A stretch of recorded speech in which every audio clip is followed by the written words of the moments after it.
얼마 전 저작권 침해 신고로 삭제되었던 이세계 아이돌의 리와인드 뮤직비디오가 극적으로 복구되었다는 소식을 전해드렸습니다. 이 소식에 우아꽃 팬덤은 축제 분위기였고 마치 모든 문제가 해결된 것처럼 보였습니다. 하지만 그 기쁨은 그리 오래가지 못할 것 같습니다. 리와인드 뮤직비디오가 이번에는 또 다른 저작권 문제로 인해 다시 삭제될 수 있는 더 복잡하고 심각한 위기에 처한 것으로 보입니다.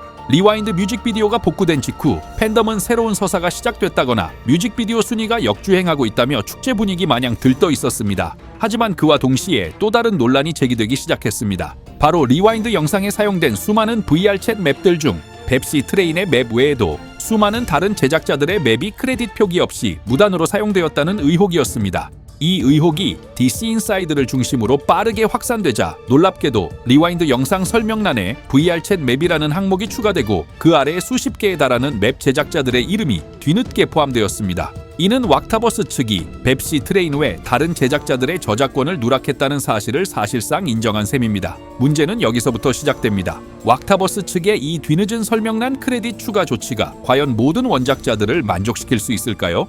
현재 DC 인사이드의 일부 유저들은 이번에 새롭게 크레딧에 추가된 맵 제작자들에게 직접 연락하여 자신의 맵이 리와인드 뮤직비디오에 사용된 사실을 인지하고 있었는지 그리고 현재의 조치에 만족하는지를 묻고 있는 것으로 알려졌습니다. 지금까지 연락이 닿은 일부 제작자들은 공개된 월드는 허가 없이 사용해도 괜찮다는 입장을 밝히거나 설명란에라도 이름을 넣어주면 만족한다는 관대한 태도를 보이고 있습니다. 하지만 현재까지 연락이 닿은 제작자 중 한 명은 단순한 설명란 표기가 아닌 영상 자체에 크레딧을 삽입해줄 것을 요구하고 있는 것으로 전해졌습니다. 이것이 바로 리와인드가 다시 삭제될 수 있는 핵심적인 문제입니다. 유튜브의 편집 기능을 이용해 설명란을 수정하는 것은 간단하지만 영상 자체에 크레딧을 추가하려면 기존 영상을 내리고 수정된 영상을 다시 업로드해야만 합니다. 2,500만 회라는 엄청난 조회수를 기록하고 있는 상징적인 영상을 왁타버스 측이 과연 포기할 수 있을까요? 만약 영상 재업로드를 거부하고 원작자 중 단 한 명이라도 자신의 요구가 받아들여지지 않았다며 DMCA에 신고를 하게 된다면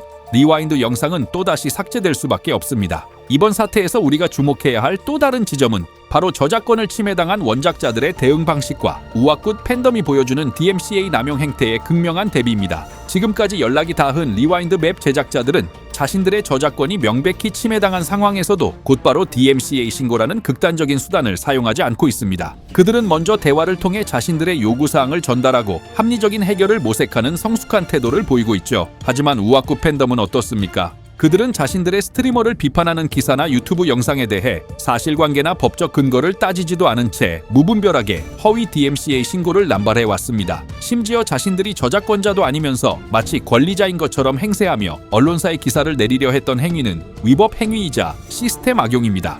자신들의 상징적인 곡인 리와인드가 저작권 문제로 얼마나 큰 위기를 겪었는지 바로 옆에서 지켜봤음에도 똑같은 DMCA라는 칼날을 다른 창작자들을 향해 무분별하게 휘두르고 있는 팬덤의 모순적인 모습. 이는 그들이 저작권의 무게를 전혀 이해하지 못하고 있으며 오직 자신들의 마음에 들지 않는 목소리를 잠재우기 위한 무기로만 DMCA를 인식하고 있음을 보여줍니다. 이러한 상황 속에서 복구된 것은 오직 리와인드 원본 영상뿐이라는 점도 의미심장합니다. 함께 삭제되었던 리와인드 4K 영상은 여전히 복구되지 않은 상태죠. 이는 아직 모든 저작권 문제가 완전히 해결되지 않았음을 시사하는 것일 수 있습니다. 결국 팬들의 말처럼 리와인드 뮤직비디오가 돌아왔으니 팬덤이 이겼다고 생각하는 것은 매우 아니란 생각입니다. 영상 설명란에 뒤늦게 추가된 수십 명의 맵 제작자들은 언제든 터질 수 있는 문제와도 같습니다. 그들 중 단 한 명이라도 DMCA라는 정당한 권리를 행사하게 된다면 2,500만 조회수의 신화는 또다시 무너져 내릴 수 있습니다. 우리는 흔히 전화위복이라는 말을 씁니다. 불행한 일이 닥쳤을 때 그 위기를 어떻게 극복하느냐에 따라 오히려 상황이 더 나아지는 계기가 될 수 있다는 뜻이죠. 이번 리와인드 사태 역시 마찬가지입니다. 왁타버스가 이번 일을 계기로 저작권의 중요성을 깨닫고 모든 창작자들의 권리를 존중하는 성숙한 태도를 보여준다면 지금의 위기는 오히려 팬덤 전체가 한 단계 성장하는 발판이 될 수 있을 겁니다. 하지만 지금처럼 팬덤이 현실을 외면하고 자신들의 잘못은 돌아보지 않은 채 비판자들을 향한 공격만 계속한다면 리와인드의 귀환은 결코 해피엔딩이 될 수 없을 것입니다.